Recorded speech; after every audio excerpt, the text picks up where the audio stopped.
Hello students, स्वागत है आपका प्राइवेट क्लासेस फॉर मैथमेटिक्स में। और आज हम चर्चा करने वाले हैं राजस्थान बोर्ड इस साल जो 12th की मैथमेटिक्स में चेंजेज करने वाला है, जिस प्रकार का वो सिलेबस लाने वाला है उसके बारे में आज बात करने वाले हैं। और उम्मीद करता हूँ आपको ये पसंद आएगा, है ना। देखिए, तो हम बात करते हैं इस साल 12th मैथमेटिक्स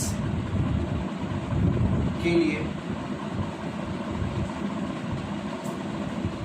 और इस साल आप लोगों के लिए NCERT सिलेबस स्टार्ट किया जाएगा, जिसमें जो NCERT है, सबसे अच्छी बात ये जो बुक आपको पढ़ने को मिल रही है, ये बुक आपके लिए कंपटीशन एग्जाम्स में, आपके भविष्य में कई सारे एग्जाम्स होगी कंपटीशन, जिसमें आपके छोटे मोटे कई सारे एग्जाम्स होते हैं। मैंने तो IIT हो गया, IIT का जो मेंस एग्जाम होता है उसमें हमारी इस बुक से काफ़ी क्वेश्चंस सीधे डायरेक्टली भी आते हैं या उन्हीं के बेसिस पे कई सारे क्वेश्चंस आते हैं।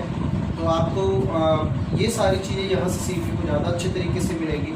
और इसके अलावा भी फिर आपके कई एग्जाम जैसे NDA हो गया, या कई बच्चे एयरफोर्स में जाना पसंद करते हैं, उन बच्चों के लिए ये जो किताब है वो उनके लिए काफ़ी उपयोगी साबित होती है। तो मैं बात करता हूँ इसमें जो चेंजेस किए गए हैं, जो इसमें क्या सिलेबस है, किस प्रकार के इसमें टॉपिक्स हैं, और इस साल हम किन किन टॉपिक्स पे बात करने वाले हैं, उन सब के लिए हम बात करेंगे। देखिए सर, तो यहाँ इस साल हमें देखने को मिलेगा नंबर 1, तो मैं आपको फर्स्ट चैप्टर की बात कर रहा हूँ। इसमें आपको पहला चैप्टर है रिलेशन एंड फंक्शंस, यानी कि संबंध तथा फलन। संबंध तथा फलन, संबंध तथा फलन, आपने ये दोनों ही टॉपिक 11th क्लास में पढ़े हुए हैं। दोनों ही टॉपिक्स के बारे में आपने सीखा है, लेकिन हम यहाँ पे इनके बारे में और भी अच्छे तरीके से पढ़ेंगे। ये आपका चैप्टर नंबर फर्स्ट है, chapter number first. Second chapter है प्रतिलोम त्रिकोणमितीय फलन, इसको प्रतिलोम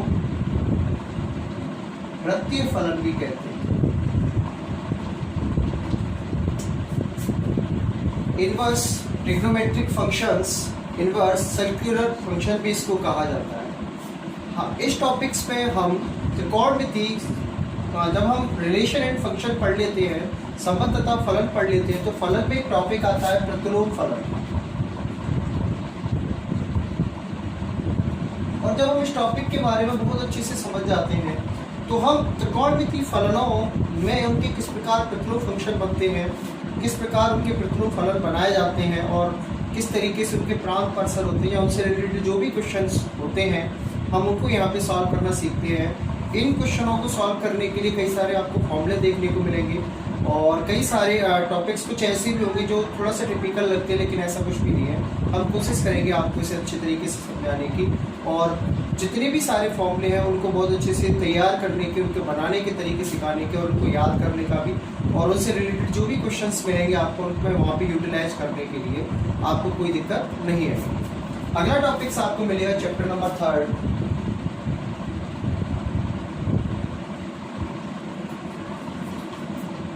आप मैट्रिक्स सेट। आप शायद इस बुक का सबसे सरल टॉपिक है, जिसमें हर बच्चा बहुत अच्छा स्कोर करता है, और आपको कहीं दिक्कत नहीं आने वाली इस टॉपिक्स में। बहुत ही सरल टॉपिक है ये। और इसके बाद हम बात करेंगे चैप्टर नंबर 4, सारणी, डिटरमिनेंट्स।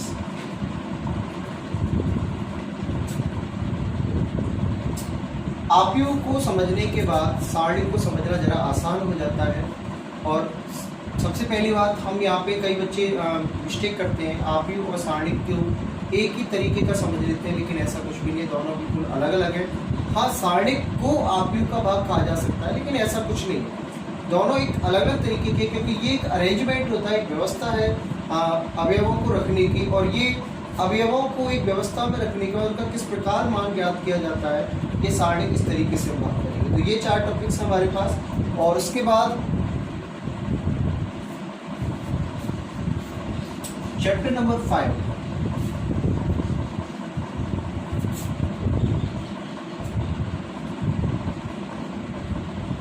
चैप्टर 5 है आपका सांतत्य एवं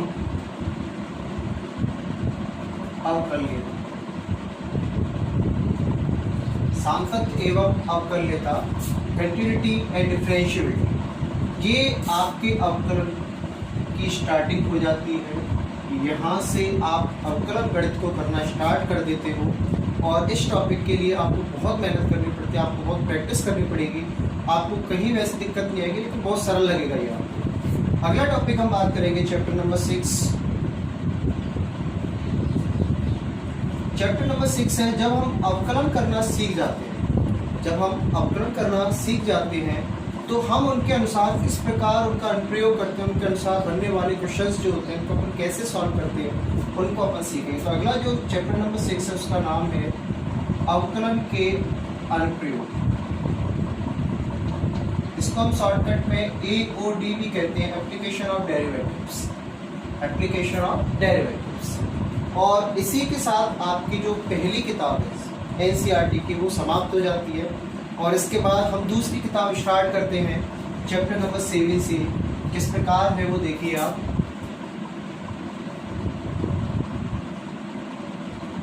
चैप्टर नंबर 7 और यहाँ आपके लिए हम समाकलन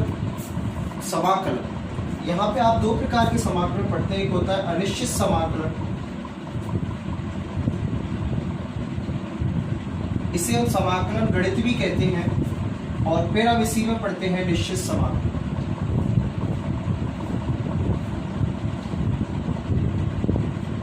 अनिश्चित एवं निश्चित समाकलन यानी कि indefinite integrals and definite integrals. ये चैप्टर नंबर 5 और 6 को हम अवकलन गणित का एक भाग कहते हैं और इसको हम समाकलन गणित का एक भाग कहते हैं। ठीक है, कोई दिक्कत नहीं आएगी, आपको समझ में आएगा बहुत अच्छे से। अगला चैप्टर नंबर 8, जब हमने समाकलन को करना सॉल्व कर लेते हैं, जब हम इसके निश्चित समाकलन वाले टॉपिक्स को बहुत अच्छे से समझ लेते हैं, तो अगला टॉपिक हमारा होता है समाकलन के अनुप्रयोग, एप्लीकेशन ऑफ इंटीग्रल्स। ये बहुत अच्छा टॉपिक्स है और ये आपको आगामी भविष्य में जो भी कक्षा है, जैसे आप लोग BSc करते हो या BTech करते हो जो भी अच्छे, तो वहाँ पर भी इस टॉपिक्स को आपको पढ़ने के लिए मिलेगा। तो आप इस टॉपिक्स में बहुत अच्छे से ध्यान दीजिए। चैप्टर नंबर 9, ये जो टॉपिक आने वाला है इसमें, ये BSc के लिए भी और BTech दोनों के लिए बहुत ही लाभकारी साबित होता है। और इस टॉपिक का नाम है अवकल समीकरण। यहाँ हम अवकल समीकरणों को किस प्रकार सरल करते हैं, कैसे उनके व्यापक हल ज्ञात करते हैं, किस तरीके से उनको हम विधियाँ पढ़ते हैं उनके बारे में, वो सारे टॉपिक्स हम इसके अंदर पढ़ते हैं। काफ़ी लेंथी टॉपिक है और काफ़ी अच्छा टॉपिक है ये, तो बहुत अच्छे से आपको ये समझ में आएगा। चैप्टर नंबर 10, सदिश बीजगणित, वेक्टर वेक्टर के बारे में आप लोगों ने पढ़ा हुआ है 11th क्लास में, लेकिन वहाँ जो वेक्टर उसका थोड़ा सा भी है 11th में। तो यहाँ हम उस पर जो बीजगणित लगते हैं, जो उस पर चेंजेज आते हैं, जो किस प्रकार तरीके चलते हैं, किस प्रकार के क्वेश्चंस बनाए जाते हैं, वो सारे हम यहाँ पे पढ़ते हैं सदिश बीजगणित के। अगला टॉपिक हम बात करेंगे चैप्टर नंबर नेक्स्ट पे, चैप्टर नंबर 11, त्रिविम निर्देशांक ज्यामिति। ये मेरा फेवरेट टॉपिक है और ये टॉपिक रियली में बहुत ही अच्छा टॉपिक है और बहुत अच्छे से समझ में भी आता है। इसके थ्योरेटिकल टॉपिक होने के साथ साथ प्रैक्टिकली भी समझने के लिए भी होता है। अगर आप इसको बहुत अच्छे से समझने का प्रयास करते हो तो आपको इसे समझने में बिल्कुल भी दिक्कत नहीं आएगी। ये बहुत ही अच्छा टॉपिक है और ये स्कोर भी करता है आपके लिए बोर्ड एग्जाम्स में। आपके लिए बहुत अच्छे मार्क्स भी आते हैं इसके अंदर। Chapter number 12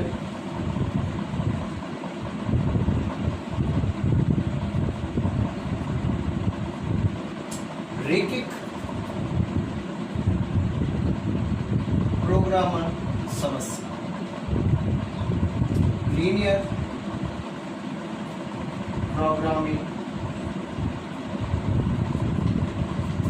problems. ये तो आप लोगों के लिए, जैसे आप लोगों ने 10th क्लास में आप लोग दो चरों वाले रेखिक समीकरण निकाय के बारे में आप पढ़ते हो, तो वहाँ पर आप जिस प्रकार से ग्राफिकल मेथड पढ़ते हो आलेखीय विधि, यहाँ उस आलेखीय विधि को थोड़ा एक्सटेंड करके इस प्रकार की समस्याएं हमारे लिए बनाई जाती हैं। उन समस्याओं को हमें उस ग्राफिकल मेथड, उस आलेखीय विधि के द्वारा किस तरीके से उसका सॉल्यूशन पता लगाया जाता है, किस प्रकार हम इसको करते हैं, तो ये सारे टॉपिक्स हम इसके अंदर पढ़ेंगे। ये टॉपिक्स आप BSc में भी पढ़ते हो, कई बच्चे MBA करते हैं तो ये टॉपिक्स उनको वहाँ पर भी देखने को मिलते हैं। कॉमर्स वाले बच्चों के लिए भी ये टॉपिक्स देखने को मिलता है। तो ये बहुत ही अच्छा टॉपिक है और ये स्कोरिंग है, हाँ थोड़ा सा लेंथी होता है लेकिन समझ में आता है, कोई दिक्कत नहीं आती। चैप्टर नंबर लास्ट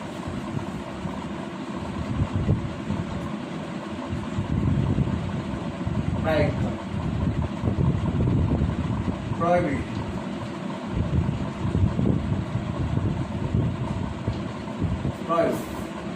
जिस प्रकार आप लोगों ने 10th क्लास में प्रोबेबिलिटी के बारे में पढ़ा है, प्रायिकता के बारे में पढ़ा है, यहाँ हम थोड़ा सा उससे एक्सटेंड, उससे बड़ा रूप, उससे बृहद रूप के बारे में हम पढ़ते हैं। या हम कई सारी समस्याओं को एक साथ लेकर चल रहे होते हैं, उन समस्याओं के द्वारा निकलने वाली प्रॉब्लम्स को हम पढ़ते हैं प्रायिकता में। और ये जो प्रायिकता वाला टॉपिक है ये आपके बहुत काम आएगा, आपके NDA एग्जाम्स में काम आएगा, आपके हर प्रकार के एग्जाम्स में काम आएगा। तो उम्मीद करता हूँ कि आप इस साल आने वाले सिलेबस को बहुत अच्छे से पढ़ाई करोगे, बहुत अच्छे से करोगे और इन टॉपिक्स पे सभी एक एक करके ध्यान दोगे। इसी के साथ मैं अपनी वाणी को विराम देता हूँ और अगर आपको पसंद आए तो हमारे चैनल को सब्सक्राइब करें, शेयर करें और क्लास का टाइम आपको हम पर डे बता दिया करेंगे किस प्रकार के और लाइव स्ट्रीम चलाया करेंगे। तो आप ध्यान रखें, लाइव स्ट्रीम के टाइम पर अपनी क्लास को जरूर अटेंड करें। धन्यवाद।